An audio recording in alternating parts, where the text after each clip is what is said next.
요한복음 7장 14절입니다. 7장 14절부터 24절까지입니다. 이 요한복음 7장은 묘한 말로 시작을 했죠. 초막절 이야기인데 7장 1절 이하 어제 말씀에 초막절이 가까운지라 하고 2절에 시작을 해서 내 때는 아직 이르지 아니하였다 하고 이 초막절에 예루살렘에 안 갈 것처럼 그렇게 대답을 하셨는데, 그런데 10절 말씀에 자기도 올라가시되 은밀히 가셨다 이렇게 이야기가 돼요. 이게 이제 다 나의 때 너의 때 하고 관계되는 그런 말씀입니다. 이제 쉽게 말하면은 하나님의 때에 하나님의 허락을 따라서 움직이시는 예수님에 대한 이야기죠. 그리고 이제 오늘 말씀, 어제 말씀 11절에 명절 중에, 그리고 오늘 말씀에 14절 이미 명절의 중간이 되어 이렇게 이야기가 됩니다. 그리고 그 다음 37절을 가보면 명절 끝날 곧 큰 날에 이렇게 이어져 가요. 이제 유대인들의 명절은 보통 일주일씩 하고 이렇게 하니까 그 명절 중간이라고 지금 말하고 있는 겁니다. 근데 명절 중간이 되어서 예수께서 성전에 올라가 가르치셨다. 그리고 이 가르침의 결론이 24절에 외모로 판단하지 말고 공의롭게 판단하라 하고 그렇게 결론을 내리게 돼요. 이 24절의 외모와 공의라고 하는 이 말, 외모는 학벌이나 경력 이런 것들을 이야기를 하는데, 그런 것으로 사람을 판단하지 말라 하는 그런 말이죠. 하나님의 말씀을 실천하는 자가 되라 하는 뜻이죠. 또 공의롭게 판단하라 하는 말은 바르게 판단하라 그런 뜻이에요. 그러니까 외모나 외형 또는 형식, 관습 이런 것들이 아닌 바르게 사람을 바라볼 줄 알아야 된다 하고, 이 14절로 24절이 이렇게 연결이 되는데, 그 사이에 이제 예수님이 누구냐에 대하여서 수군거림과 대화가 나와요. 그래서 오늘 말씀은 문단 나눌 것도 없이 14절로 24절이 전체가 하나의 문단, 하나의 덩어리라고 할 수가 있겠죠. 근데 11절로 13절 어제 말씀에도 12절에 이제 유대인들이 예수를 찾으며 그가 어디 있느냐 하고 예수님에 대해서 수군거림이 많아 이렇게 이야기를 해요. 어떤 사람은 좋은 사람이라, 어떤 사람은 미혹하는 자다.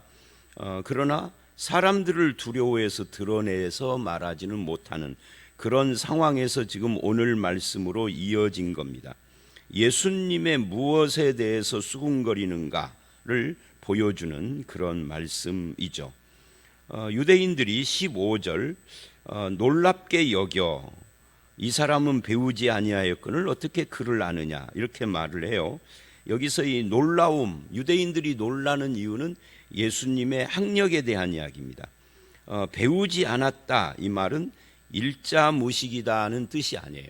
우리가 흔히 베드로는 바울에 비해서 좀 지식이 떨어진다, 어떤 사람은 심하게 말하면 무식하다 이렇게 말을 하는데, 그 성경에 나오는 인물들이 무식하다 이 말은 우리가 말하는 것처럼 초등학교도 못 나왔다, 글자도 모른다 이런 뜻이 아닙니다. 유대인들은 이 당시 벌써 2000년 전, 제가 늘 말하잖아요. 2000년 전 우리나라는 이제 단군 시대를 막 끝내고 삼국 시대로 들어오는 그런 초입입니다. 그러니까 엄청 오래전이죠. 그때 전 국민이 12살까지 교육을 받았어요. 우리나라는 그러지 않았죠. 우리나라는 조선시대까지도 전 국민 교육 이런 건 없었죠. 좀 돈 있는 사람들, 이 양반 이런 사람들이 서당 다니는 그런 거였는데, 이스라엘은 그러지 않았어요. 12살까지 전 국민 교육을 했습니다. 물론 이제 그 교육의 핵심은 성경이고 암송 교육이라든지 주로 이제 이런 것인데, 어쨌든 글을 국민들이 거의 다 읽을 줄 알고 쓸 줄 알고 그랬다 하는 이야기입니다. 그래서 이 말씀은 이 사람은 배우지 아니하였다. 이 말은 일자무식을 의미하는 것은 아닙니다. 국민 기본 교육이 12살까지니까 뭐 성경 어디에도 예수님이 이 교육을 받았다 뭐 이런 기록은 없어요. 그러나 일반적인 형태로 아마 그랬을 것이다라고 생각을 해요. 전 국민이 해당이 되니까. 다만 여기서 지금 말하는 것은 그 이후에 랍비 교육, 고등 교육인 거죠. 그러니까 이들은 전 국민이 그런 기본 교육을 받기 때문에 그거는 학문이라고 생각도 않고 배움이라고 생각을 안 했어요.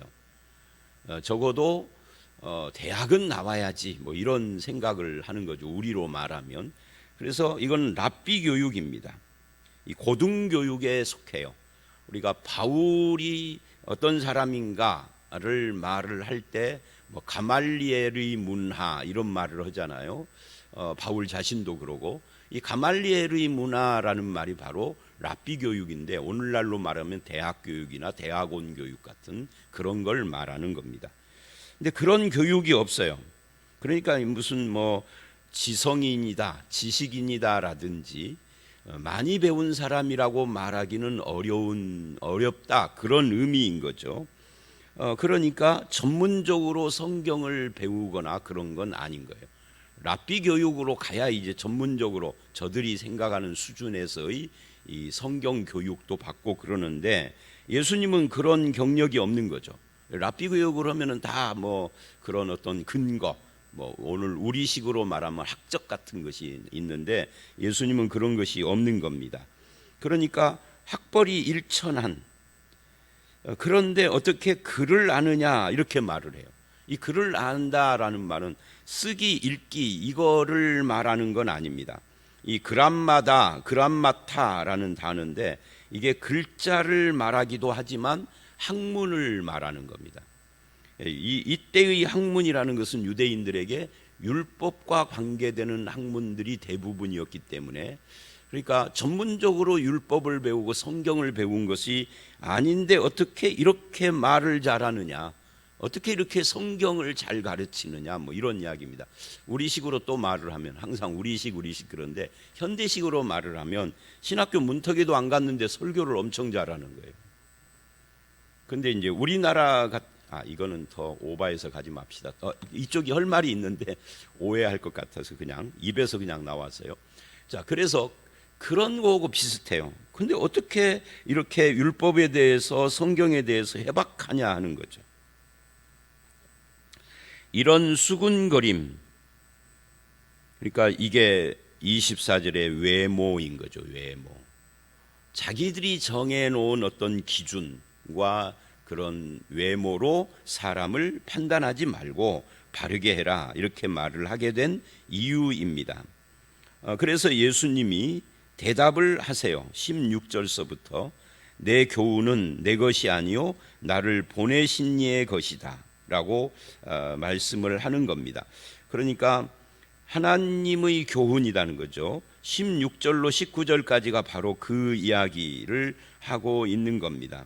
나를 보내신 이의 것, 하나님의 것이라는 것을 어떻게 아느냐?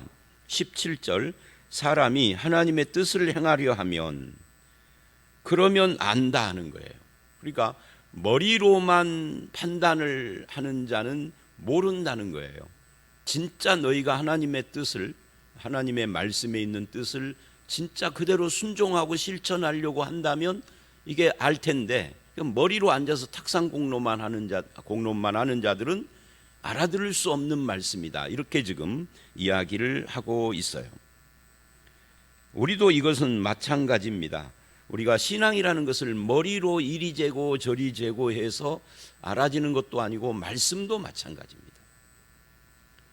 어떤 분이 도저히 이해가 안 된다, 알아들을 수가 없다, 앞뒤도 안 맞는다, 이거는 진짜 정말 알 수 없는 것이다, 성경이라는 것은 늘 그런 식이다 라고 엄청 고민을 하고 내놨어요.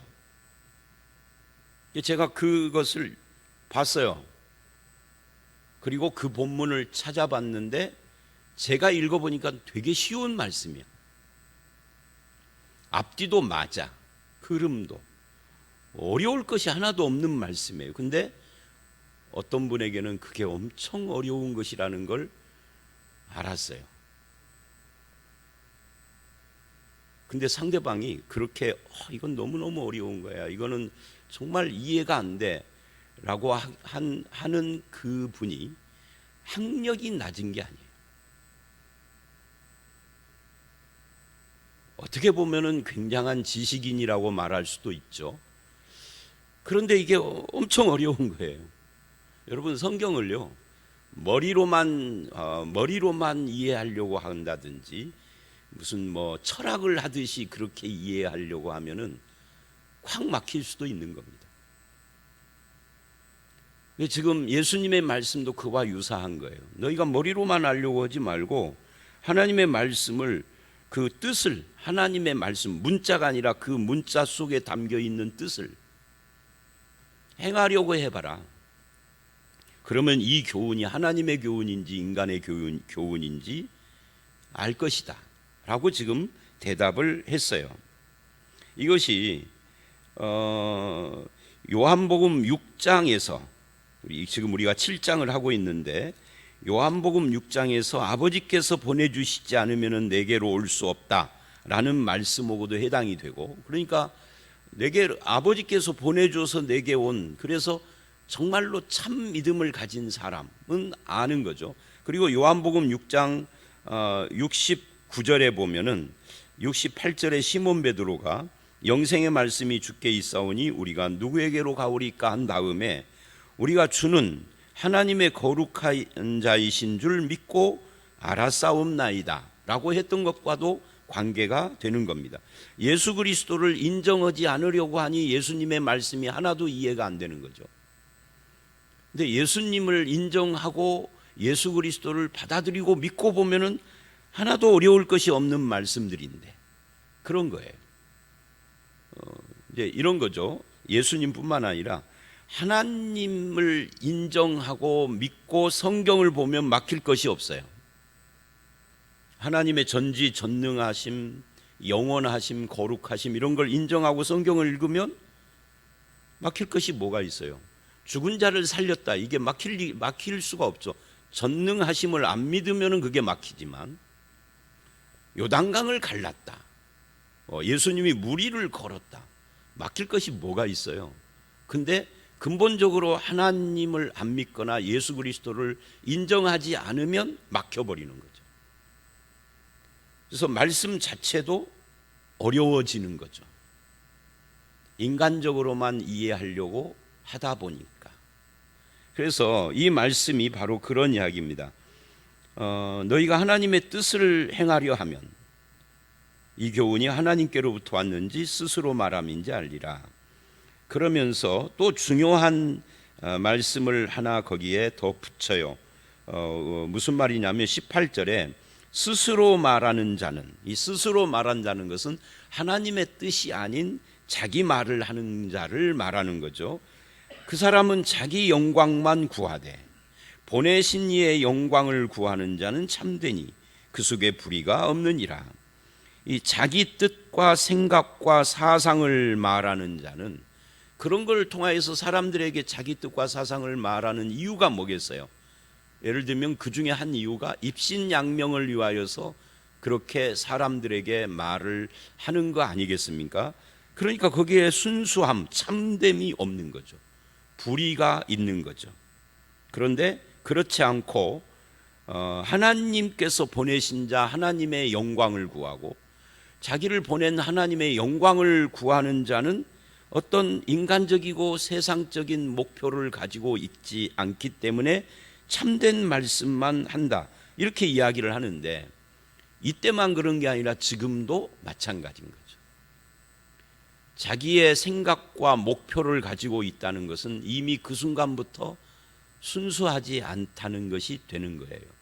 이건 목회자나 성도나 똑같습니다. 그래서 그 이야기를 지금 해요.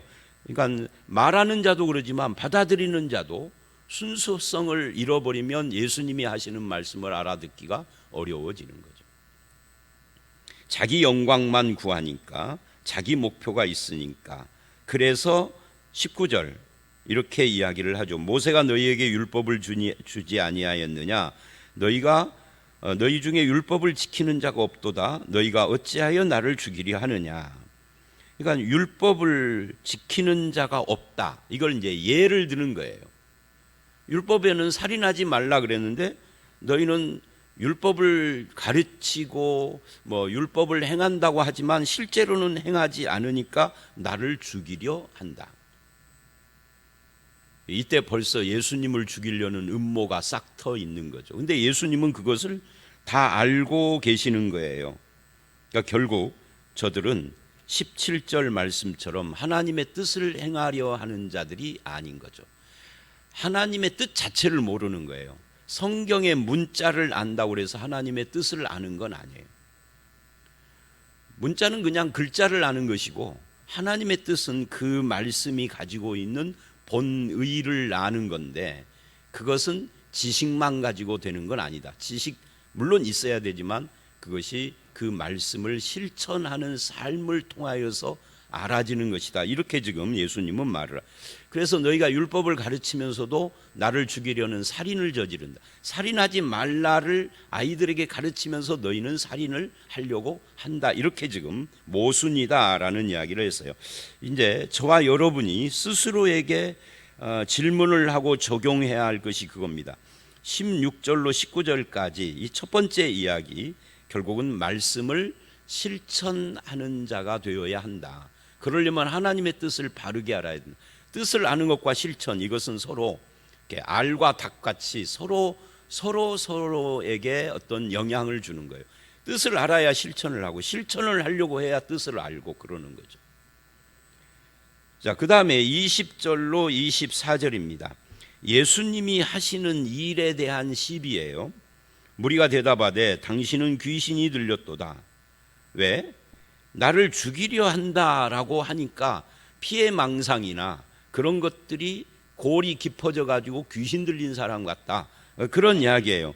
그러니까 우리는 당신을 죽이려고, 이게 거짓말하는 거죠. 죽이려고 하지 않는데 당신은 지금 귀신이 들려서 피해망상에 사로잡혀 있구나. 이런 식으로 현대식으로 설명을 한다면 그런 이야기입니다. 이 말은 하나님의 뜻이 뭐냐 하는 질문하고도 연결이 되는 거죠.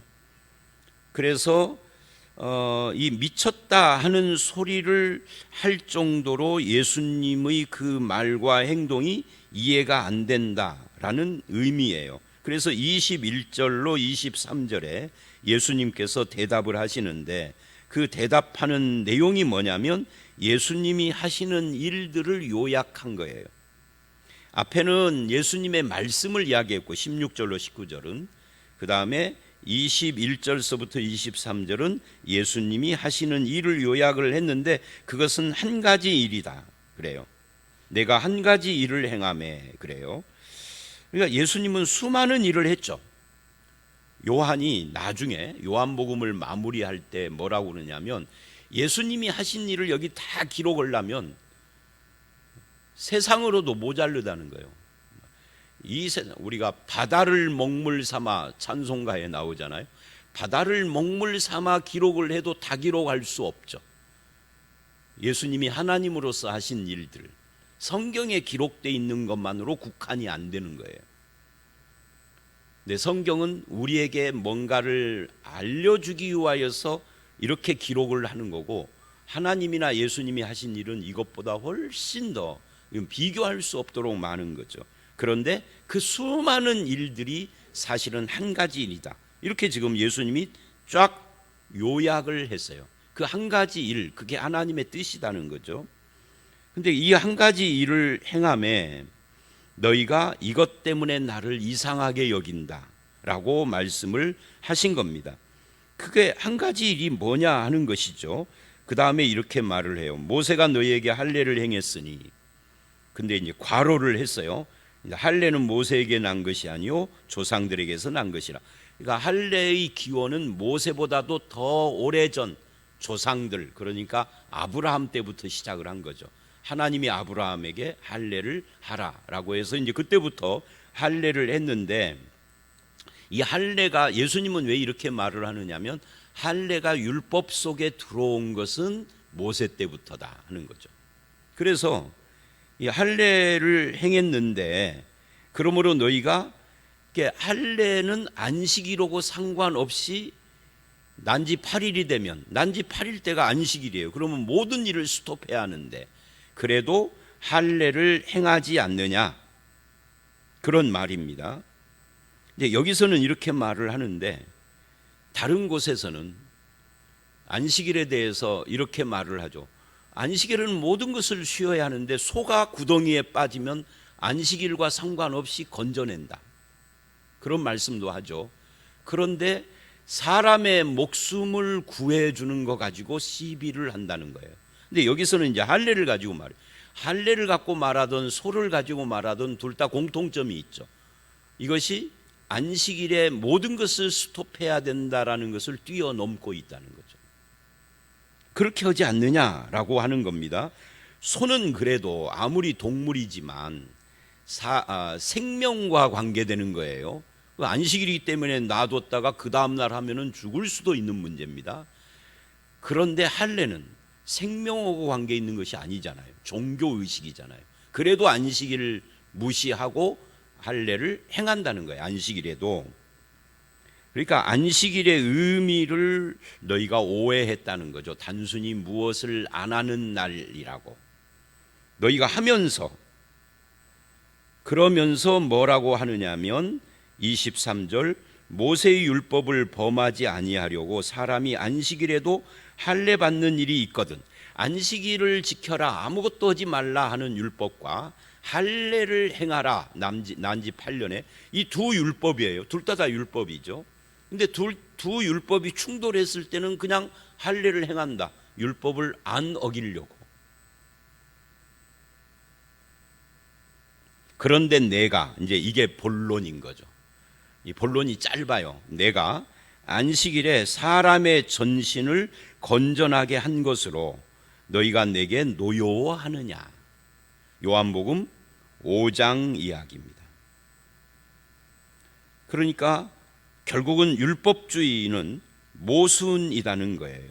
하나님의 뜻을 온전히 모른다 하는 이야기입니다. 하나님의 뜻은 안식일을 지켜라, 할례를 행하라, 이게 아니다는 거죠. 안식일을 지키라는 말씀 속에 담긴 하나님의 뜻이 뭐냐는 거예요. 그것은 안식일이 아니라 안식인 거죠. 할례를 행하라, 이게 율법의 문구인데 하나님의 뜻은 할례를 행하라가 아니다, 그 말이죠. 할례를 행하라고 하는 이유가 뭐예요?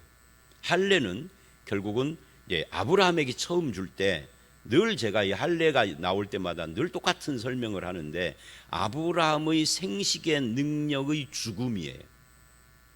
더 간단히 말하면, 신약식으로 말하면 인간의 무능을 말하는 겁니다. 죽었다라는 것은, 능력이 죽었다라는 건 무능입니다. 아이를 낳을 수가 없는 거죠. 생식의 능력이 죽었으니까. 아브라함도 죽고 사라도 태가 끊겼고 죽은 거예요. 여자로서, 남자로서 여자로서 생식이라는 면에서 죽은 자들인데 이삭이 태어났어요. 어떻게 태어났어요? 죽었는데. 결국 하나님의 약속으로 태어났다 하는 거예요. 우리가 죄로 죽은 자라고 성경이 말을 해요. 죽을 수밖에 없는 자가 아니다는 이야기를 제가 그 때마다 강조하는 이유가 여기에 있어요. 죽을 수밖에가 아니라 죽었던 자예요. 성경적으로 죽을 수밖에 없다라는 것은 아직도 여지가 남아있고 인간의 가능성이 남아있는 걸 말합니다. 근데 죽었던 하면은 여지가 없고 가능성이 인간에게 1푼이 아니라 0.000도 없다를 말하는 겁니다. 그런데 우리가 살아났어요. 영적으로 하나님의 자녀가 됐어요. 어떻게? 내가 믿고? 아니에요. 하나님의 은혜로. 내가 믿고가 아닙니다. 하나님의 은혜로. 믿음은 뭐예요? 하나님의 은혜로 믿음을 갖게 된 거죠. 회개로, 하나님의 은혜로 회개하게 된 거죠. 아무나 회개하고 아무나 믿을 수 있는 건 아니에요. 바로 그 이야기거든요. 근데 유대인들은 거기에 그 하나님의 본 뜻을 몰라요. 그냥 안식일, 할례라는 행위에 사로잡혀 있어요. 그리고는 두 율법이 충돌하니까 안식일을 잠재우고 할례를 하는 거죠. 그런데 예수님이 사람을 살린 걸 가지고 시비를 하는 거예요. 사람에게 안식일 날 안식을 주신 거죠. 그러니까 안식일보다 이게 더 중요한 거죠. 안식을 주었으니까. 그러니까 너희가 하나님의 뜻을 모른다. 왜 모르느냐? 하나님의 뜻을 순종하고 실천하려는 마음이 없으니까. 오늘 말씀이 그 이야기입니다. 그러니 외모로 판단하지 말아라. 바르게 해라 라고 이야기를 합니다. 여러분, 오늘 말씀 결론은 그겁니다. 저와 여러분도 하나님의 말씀에 나타난 하나님의 뜻을 바르게 알고 알 뿐만 아니라 그것을 실천하고 행하려고 해야 합니다. 그래야 진짜 하나님의 뜻을 따라 사는 자들이 되는 거죠. 그러기 위하여서 우리가 성경을 배우고 그러기 위하여서 기도하는 거예요. 오늘 하루 그리고 우리의 남은 인생이 말씀에 나타난 하나님의 뜻을 바르게 알고 실천하는 그런 삶이 되어지시기를 주의 이름으로 축원합니다. 함께 기도하겠습니다. 하나님, 예수 그리스도에 대하여 수군거리는 그런 자들에게 주님이 대답을 하시면서 하나님의 뜻을 행하려 하면은 하나님의 교훈을 알게 되고 하나님의 뜻을 행하려 하지 않으면은 그저 문자에 매여서 율법주의자가 될 수밖에 없음을 말씀을 하셨습니다. 안식일에 대해서도 안식일이라는 날짜가 아니라 안식 주시는 주님이 더 소중하고, 할례에 대해서도 할례라는 율법의 행위가 아니라 그것이 담고 있는 인간의 무능과 그 죽음 가운데서 건지시는 하나님의 언약과 그 은혜가 우리에게 얼마나 소중한지를 깨닫는 것이 더 중요하다라는 것을 알았습니다.